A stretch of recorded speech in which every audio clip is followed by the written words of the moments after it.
भारत की मृत अर्थव्यवस्था, जिम्मेदार कौन? अमेरिका के राष्ट्रपति डोनाल्ड ट्रंप ने भारत की अर्थव्यवस्था को मृत अर्थव्यवस्था कही, लेकिन ये बात सत्य है कि मोदी सरकार ने भारत की अर्थव्यवस्था को मौत के मुंह में ढकेल दिया है। भारतीय अर्थव्यवस्था बीमार हो चुकी है और पल पल अपनी मौत की तरफ बढ़ रही है। देश के 83% लोगों की आय 171 रुपए से कम है और इतना ही नहीं, देश के करीब 100 करोड़ लोगों के पास खर्च करने के लिए पैसे ही नहीं कि वो अपने और अपने बच्चों के लिए कुछ सामानें खरीद सकें।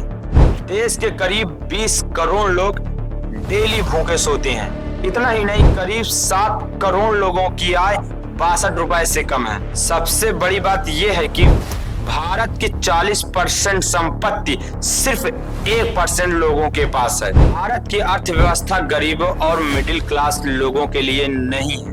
भारत के 80 करोड़ लोग सिर्फ 5 किलो राशन पे गुजारा कर रहे हैं। विपक्ष के राहुल गांधी जी ने इसे ही भारत की मृत अर्थव्यवस्था कही थी, तो मोदी सरकार को बुरा लग गया था। क्या आज ये सच नहीं कि मोदी सरकार भारत की अर्थव्यवस्था को संभालने में नाकाम रही?